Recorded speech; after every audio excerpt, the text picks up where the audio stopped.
அவர்கள் எப்போ நம்ம இந்த கவிதைகள் அப்படின்னு போட்டாலும் மிச்சிகன்ல இருக்கிற ஆனந்தியார் எனக்கு கவிதை அனுப்பி ஐயா வாசிச்சுங்க அப்படின்னு. இந்த கவிதைக்கு நான் அமைச்ச அடுத்த 2ஆம் நிமிஷம் அவங்க கிட்ட இருந்து வந்தது. அவங்க பாஸ்ட பார்த்து நம்ம பயந்துட்டேன்.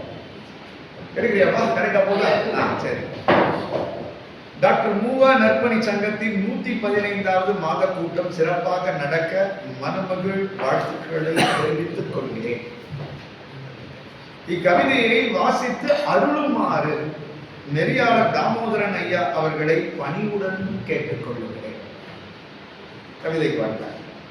இணைத்து நினைப்பினும் காயா. குறள் 1-2-0-8. இணைத்து நினைப்பினும் காயா அனைத்தன்றோ காதலர் செய்யும் சிறப்பு. இதுதான் குறள். இது கவிதை. அவங்க பாணியில எழுத.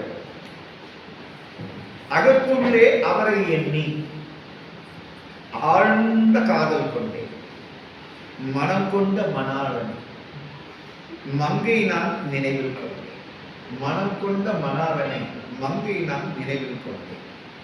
அன்பால் என்னை அணைத்த ஆறுயிரை எண்ணி மகிழ்ந்தேன். அன்பால் என்னை அணைத்த ஆறுயிரை எண்ணி மகிழ்ந்தேன். ஆதரவாய் என்னை தாங்கும் அன்பரை என்றும் மறவேன்.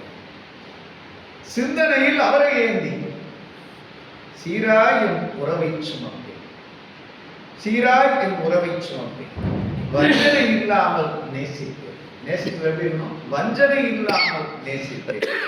வாழ்க்கை முழுதும் பூசிப்பேன். வஞ்சனை இல்லாமல் நேசிப்பேன். வாழ்க்கை முழுதும் பூசிப்பேன். எப்போதும் தப்பாமல் எண்ணுவேன். எப்போதும் தப்பாமல் எண்ணுவேன். முப்போதும் நீக்காமல் தாங்குவேன். முப்பொழுதும். அதை எப்படி அந்த தமிழ் வார்த்தைகளை கையாள? எப்போதும் தப்பாமல் எண்ணுவேன். முப்போதும் நீங்காமல் தாங்குவேன். முடிவில்லா நினைவுகள். முடிவில்லா நினைவுகளா? முடிவு இல்லா நினைவுகளா? அவர் முறுக்கிக் கொள்ள மாட்டார். ஏன்னா தப்பாம தாங்குறாங்கல்ல. முடிவில்லா நினைவுகளா அவர் முறுக்கிக் கொள்ள மாட்டார். சிந்தாத சிந்தனையில் சிறகடிப்பேன். சிந்தாத சிந்தனையில் சிறகடிப்பேன். சிதறாமல் அவர் நினைவை சேமிப்பேன்.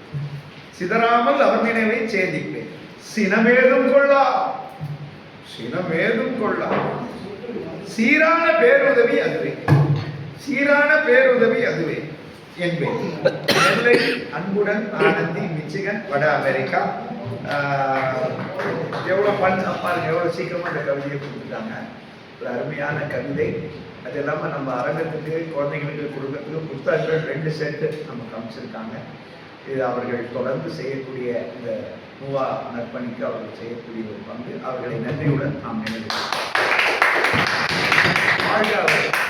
தமிழ் பணி.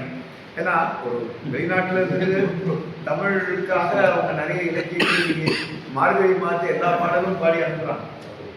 பாட்டாவே பாடி அனுப்புறாங்க. பொருளோட ரொம்ப சிறப்பாக அனுப்புறாங்க. இதெல்லாம் நமக்கு கிடைக்கக்கூடிய மிகப்பெரிய பேர்கள். வெளிநாட்டில், இங்க நாட்டில் இருக்கவங்களே தமிழ் படிக்கிறது, திருக்குறள் படிக்கிறாங்கன்னு தெரியல. அவங்களுக்கு நான் சொல்ல முடியாது. யாருமே அவங்களுக்கு இன்ட்ரெஸ்ட் தான் செய்வாங்க, இதெல்லாம் செய்ய மாட்டாங்க. இதெல்லாம் ஆற்றுகிறார் என்பது அரும்பணி. இதற்காக நாம் நன்றியோடு எதிர்பார்க்கிறோம். அவருக்கு நம்முடைய நன்றிகள் என்று சொல்லி அடுத்து இன்னொரு அருமையான